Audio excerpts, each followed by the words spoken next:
Chabiro Tumo, near Dway, don't Pierre Rio, Medweme Ario, Marade Pierre, we at the chail, take our ring, your Marane Benon Rio, your what's your kind studio and Emma Quero, Carachel, Kiomera, or Ringy, Dennis. Achoma Emma, a former taker for show, Maggie Bena, and may take an away could open in Martin Chambiche, Perachitual, what you Memuleme command, Okoro, Kitmano, Geminate Jaka. Lakakere, Wiki, enter Jimma Piratek law and the EU Parliament. The other time they have been very tough, especially Shawama President for National Unity Platform, ma pay new committee kumbeti, berikare me lock ma mege, tam ma mege, ki experience ma mege ikare me bitu kuiki ye ma okare lo ma Uganda. Kumbeti EU Parliament okate ki tika mero investigating ye mo karilo mi Uganda man ki allegations lok ma chagula nyokate kere ikum gamente pa President Yoweri Kaguta Museveni ka chel ki party mamege NRM so atamoni anoni gen ma pere tek matawa dano mero bedikare mengeo so gamente milo mi Uganda football kati me gamo lok pa chagula ento EU Parliament tika mero ambassador Uganda's ambassador me chero ka gamolok ani ka en tieki defense mo anere chuma pamoro la dir chagulanyo uker ne ene chero ka attending Geneva Summit be cher Geneva Summit ayo bedu conference ma boklo ka ngeya lo chumi bibie human rights activists ki gore kono ka cher ka nywa ko ngoma tete me wilo en mati de ko padano inera so anero kere chuma pamoro ene be chero ka attending Geneva Summit en pangi kono online ke je wa ki o presenting via online she ada kanone so jomo kane gen go be EU Parliament no kage beruka winyo lok ma mege jomo kane bo aw gamo kum lok ma mege ane ki medo bena a ko lok pa la deta ane so erni weng achiel chalo ngat matamo pitwer badano dul matamo pitwer badano I think it was good me ye and me lok ma mege ane bianki wayni ba kal lok mono I julle kere ubede I kuoni pera wacce ne wa kelo mental problem bena kero wadano chamo kene kangat mone tika waji lok mone ye ni ngat one waji loke kan loke winye maraji irre but give that person time me waji lok ma mega winyu one of the lawyers senior lawyers lo me Uganda kan waji ni ba argument is always right in argument you're right with your right argument. In my perspective. And better, I'm right in my perspective. But how can we harmonize argument megi kima mega to forge a way forward menanoni what you ki tam mego wanario weng menanoni jemi weng oworo mabe.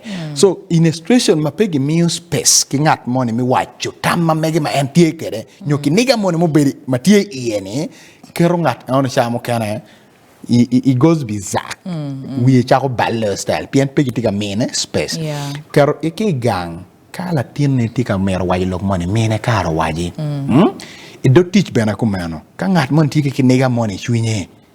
Ikom kit mano teach tika what kere me kare ki ngat ano waji lok me chwinye weng. And tell me, trust me, yung ngat ano me waji lok chwinye weng, you will never be the same.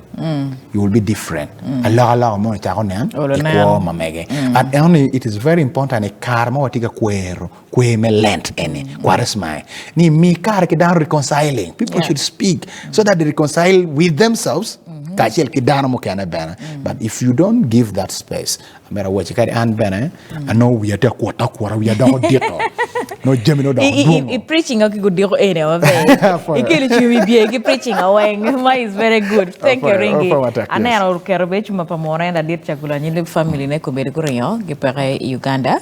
They fled the country but any matter we matiti me camping wa wachi kango po ye wiwu nyimukana matie kudiko ene. Ono wanen Press Digest ngomati front page menu vision newspaper best UCE teachers and Mwakiso Mukono schools top list share tips on how to deliver new curriculum. Anyone else cha kikari papia libena. Okay. Papia yes. And you know what in pa UCE. Yes. Watching it. Why are they doing these things in phases? P7 PLE ki UCE no mir ki marking weng marom keep passing out when marom at the same events. Man and nature conke releasing PLE minister being rap. Chiana Manok is hosting conference me releasing tum. After 1 week, you see Ida Hokaro. Can't we do it at once? Yeah, tamiti tamapere tek tamabebe ne. Ano gana chelma anbara bereka tamapere. Ni pingope chalo dul you never take charge me examination. Give me gikare. Book collecting jima wenga weng. Then gitiki ni na shell. Make katiki aduki pen palo teno kwan magen go kwan ilo me Uganda. Il level me kwan me lo me Uganda ba yilo ngone ya primary secondary. Piano take international schools when you pay gidok pat. You never be managing international schools. Pen you kono ailo ma wa kono gitiyo karkla ma ningi. So you never know mero ukate kini na shele can me karo ki aduki pen pakla pero kachel ki pakla di pakla ngwen. Angeo koni gen kawaja ni kanywana widano bat po nywena widano. Iningat maiti in charge of PLE primary. PLE at UNEB, you stand up, present the report. Kati executive secretary, Dano Dongo, he starts with the PLE. He gives us the overview. Exactly. And then wachira me UCE.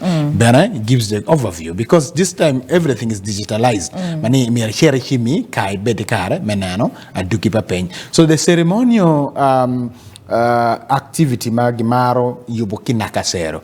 I am one person but pamaro and kore yumone magichwalo. Because expenditure is a lot. Yes. There's time and money being spent. Time and money. Man and nature were releasing PLE best teachers. Think that what releasing it's just best teachers.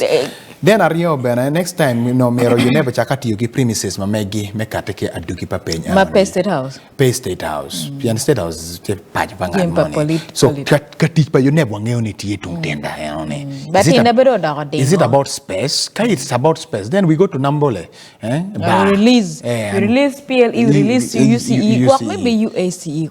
Maybe UACE because it takes a little bit of time. Yes. So I think we are spending a lot in some of these time and money and kitunko chele winyu lufonya magigwero pengitika complain na chena no ento tika yu kichana modo me releasing results. But anyway, let's recognize the teachers coming from a teaching background. You know how difficult it is. Me waklo teno karo lufonya matinero from Seta High, Central College Annex Mitiana, St. Mary's College Chisubi, Uganda Matters na Mugongo, Seta High no gidwonki St. Mary's College Chisubi. Of course, in Machala Fonymene and Charlie front page, command you may even. Yeah, Lufonya Magikateke again, I give Lufonya Magufonya Mabelo Weng. It was determined using the number of A's, Malotino no, a subject Mamegi. And this comes also back to motivation, Palufonya. Ki Gaikwana Chel, Matie. Gaikwan Monkana at the beginning of a year, Kumana near Gin Matieba, La Fonya Malotino Nebino. A's. Maduong lawyer she will be mean and Yomotaka. You be mean chende moma knock me for you and you million a chill, you million a yogi, and that motivates the phone. Carry on, Penny, generally, a cartunya, man, and Mirapella lawyer, man, I know Chian. So that motivational factors, my school mechanic category, administration mechanic category, that's a good one. But however, we should also not forget, teaching is not about one man's work. It is a collective responsibility. Lateral Bena is very important. Exactly.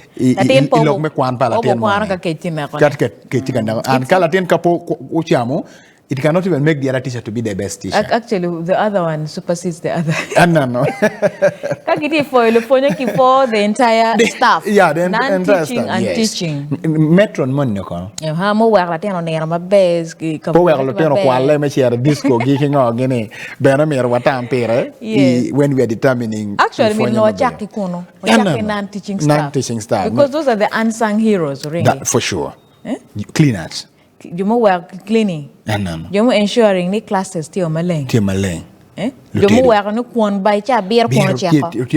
Mien kwon school en pera tek me bi po yan kere mien ke kwok beti. No kwok beti ki chut makacha mo ken nen kamaliet. So gen bene pigi tek ikwan nyo duki pen paloteno mamego mo tika celebrating. So when we are celebrating karo paloteno kwan mamegwa miro wiwo po wil ikom la tedo. Kana tila nyodo. Jala mien kwon ja. Kana tila nyodo. Ore ngi kwon me school no kera ku kere.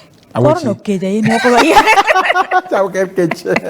Ento tika mi umnich kila phone money. Wiu tam pila tede mo gwa la tenne mo tede cham kila tine majo wow en pila tine mo bedo ka kwana gang kwana tere bene chavon mir chavon mo baba chavon ma wai la tera foyo la foyo tede mi tede kila tena. Atamo Ministry of Education should come up with awards as such as that. Sure. Ine ano lo fonye wati kergi front page command.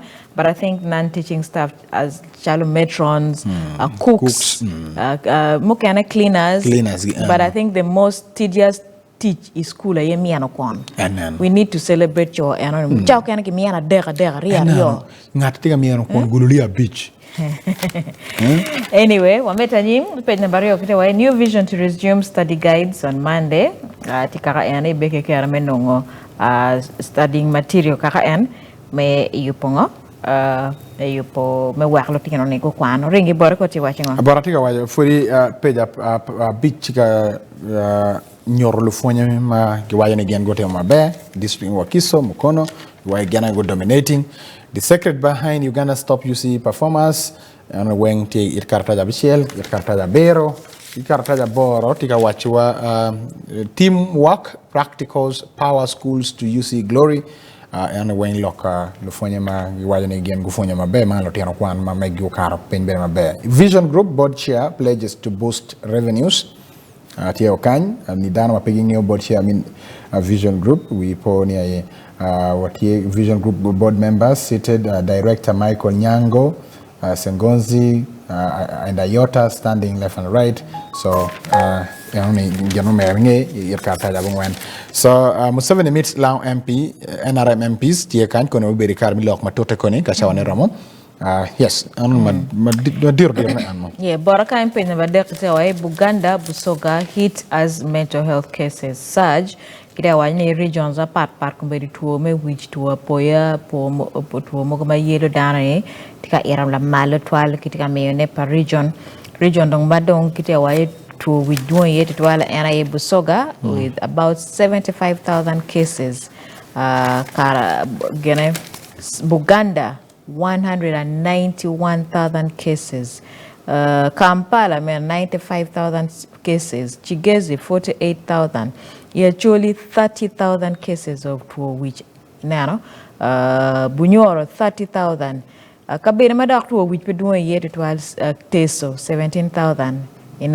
So kiti kelne kanyo mati wako dano wikiti bale stress kwan pare jim mato kon ki ngongo egoni ikero statistics ne kaka beki ker mengiyone yeah look it to which one when what it to which as human beings but the degree varies so I think the major factor ma tika kele to which chan Emma chan in the sense that chan et pare you make what take a dark attack, it take a dark, take a luteno. It is worse at this time, Maluteno take a dark gankwan Emma. And I the rate of true you to Mateo. In no chana hikwana. Latina Beomer Cheregankwan, Tiana Latena Gerana, take a dark gankwan, make for the carrier big pay quere. Latin Biano Boraja away, Mamma, Direta Kwanba, a dark gankwana when you know within yourself you're also thinking. Then ke pressure palatin mabino ke de borri, it is speed up the rate at which your mental health begins getting to the other negative. Kumbe the National Planning Authority kiti actually report gini the next issue should be a mental well-being. Kiri wai kere ne dana wengiti ki to which degree is the one that varies. So mirene kunyo enlu bedong mato kon ki jai te kili to which abuse of alcohol ki yang dana maro beer kunyo enlu tiano dong maro makeche wako gimeo yoro. And some can kill me quick. Why will maliba shella ni ameo yoro. And antika maro kon we cage konoba. Then benetika maro kon you no tika tamo jimo ma dong why na kon olo la longo kero tam yor so dunyitap adoption dog anytime chama no we no peti mabeto twal Islamic Bank pledges 1.7 trillion for SGR we po government million Uganda genuka yobo standard gauge railway so Islamic Bank tiro cheka memio chana trillion achel tona bero memedo ko chana ba government tiro kero menano ni yobo ki koga magilone standard gauge railway. Borakani penya mangwen kitawai ni President Museveni signs staff mortgage and valuation laws unity landlord in yitiki art a campaign kumberi kiti keto check ma uberi mbikikera medor lok me art rent tax mortgage financing valuation law penalties for valuers professional sector. So anyway, gonna did itiki mall, itiki art madana pao, nana wearing matut valuation laws, no mortgage laws, and itika watching any art here open front page can Museveni sign staff law on buildings ni copy mamegi wearing young or makitika watching a can. Boratika wajakan KCB threatens to sell late Babu's prime property over 655 million debt. I think so. Gitika wajakan ni how much million? Million mia bishel gipira bish. Ma ena numbero ke ugama chalo den ki dero lim Kenyan Commercial Bank. Uganda gen gitika wajakan gen ko kacharo jami palatone pian gitika banyo latone chane den ma eno den bodge so chane million mia bishel gipira bish ma not ye wiye eno gamo. So Emma dano tika kuwa kilonia. Exactly, ringi. Dano ko ke loan, gambo loan cholo school fees, itiu chaka dwakane na gambo loan yubo art itiu idwa. Ilopa muni dano ko ke loan, ginagilo ni credit ne. And credit ringi ti connected. Igamo wakote ka igamo chene I mobile money. Ancha wengno kitika advertise ni chigam loan ba. Ine anakunyo ni ginado kile young man no national ID pay no ko yoro. Ko yoro tai. Man kumerika mete me America wenge using your national ID. So ibi gambo chana loan ki mobile money. I watch for a pera ki chana me chulo mobile money waka chere bank mia. Uringi the bank will show ni you owe MTN money. Pegu mi chana. I watch waka chere chigam ki lati microfinance mo ni Kenya. Microfinance mo na ni no tika nyoting. Tika nyota ni nyoting. Tika nyota. So they are interconnected kumbeti any weng but you cannot cheat anymore. You cannot. Borakan mawunyi nepebet while mother dies after husband takes children, abandons her in car. What started as a late night domestic misunderstanding has ended in tragedy. A husband who was reportedly hungry left his wife by the roadside in Chira municipality only to receive a chilling phone call from the police the following morning informing him that she had passed on. Dorothy Ndagire, Mwagapira Deka Beach, had earlier in the afternoon picked up her children from a prominent school in Sasa, Wakiso district. But Gitikawai, however, instead of driving home, she reportedly parked her grey Toyota Ispal along Mamerito Road in Quito Zone, Chira Division in Wakiso to take a nap. By nightfall, however, she had not returned home. So, megu eno chiroka gamlotiano ne ki gangkwan Antonen pobel ka winyo mabeo gamo parking teng yo nen ngomo yorewie entogi noma otoy mutakane Pera ke lotiano mutakano. Yeah, Lutiano, I think which were Ugama. So by nightfall, however, she had not returned home. Family sources said at about 11, her husband, who works in Canada and had recently returned to Uganda, repeatedly called her phone. To his surprise, it was their daughter who answered. The child reportedly told him that their mother was asleep in the car and would not wake up. Manyurulo upake inger motaka, inge guri, kilotiano motaka. Lutiano pegi who to call from Giti mutaka kilomegi motor. And to wegi gamo go chimki kwana ki Canada. Imagine uringi iti Uganda ini ngara mo kan pegoni chimi Uganda. Ngat me Canada e go chim kanyang ni parking at gudi mutaka kilotiano mutaka. Jimmy mo kana idini me katole wa waje mystery gen mo kane. Masha mo kana you don't understand this connection. E parking mutaka the holding at go ni chimpa ento chware da. Lutino mutaka kiri. Mutaka kiri. Then chuari mati Canada. Na imagine ni chuari pogo chim la ko relationship me rini na rio adek ma pego chim kila wareni. No, be right. Then Lutino and mono Lutino Matino again go town ko ni mama ko ni timongo. Ushow shout do mutaka.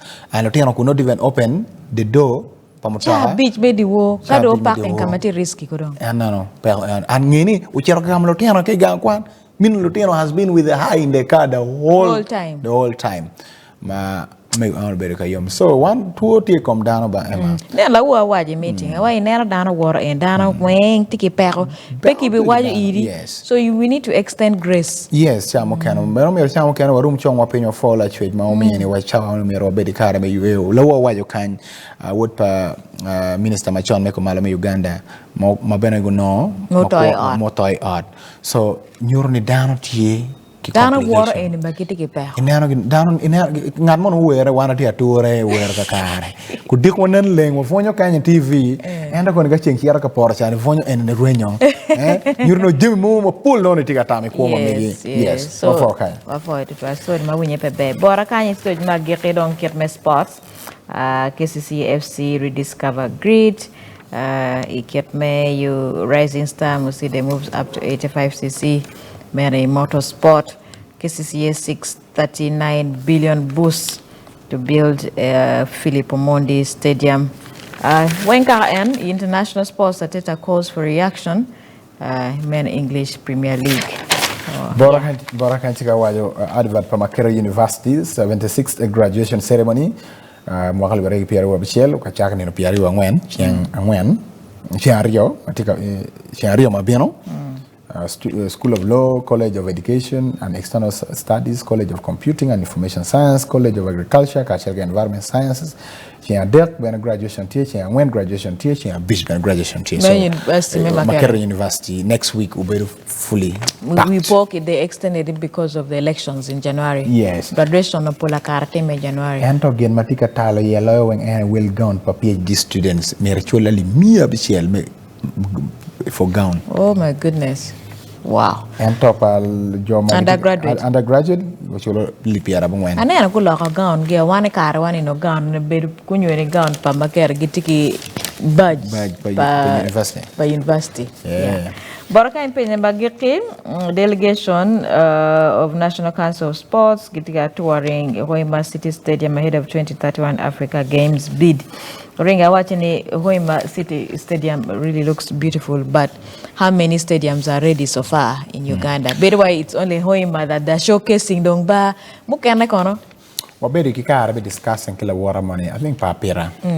Ni what ki Hoima can now Hoima anoni hotels TRD. Now people are going to rush to invest into Lokme hospitality.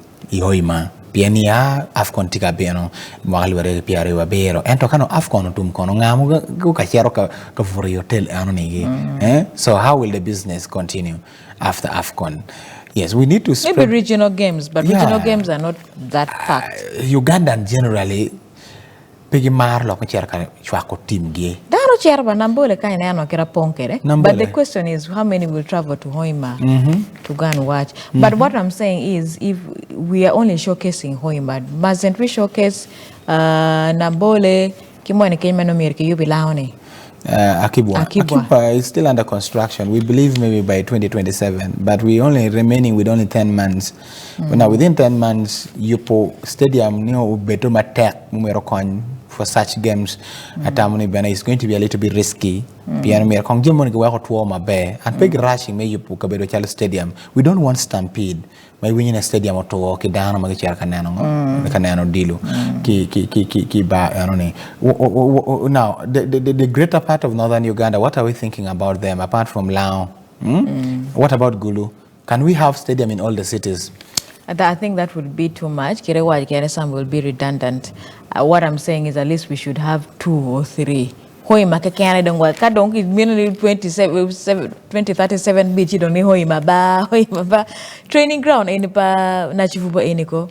na ni jakiti wachi ni moto ni no peke mero ke lo ka moto ne do Pudani ana miro pen papi ana ko anyway press digest what man me do ge mega political comments kan ento ilok mi biashara UK strengthens trade relations with Uganda ano gen miro bedi karmingo harvest money wajini no piari wa biro me oini no dwe achiel paduma dek no harvest money tio ikolelo chere danyali wa papa ken chere nong dero ket me fu ket me meto rom pa jami manoitika furne ki poro me war ki poro machina ngomir ti kede poro wing company ma papa gitiegi kanyoro combine harvesters gi ngo gi wen ukabedo tie harvest money hofoyo ritual nonga jerry copy ma megi new vision you sepa ini angi nem ta chela fonye no karo di students ni malu fonye ngo fonye go karo non ko ma megi wa kwan kongo yu ma nok tin gumu kai wa wayo ubu bien studio mai mwa ko chaka npr du chen so me ko ma bok lok wi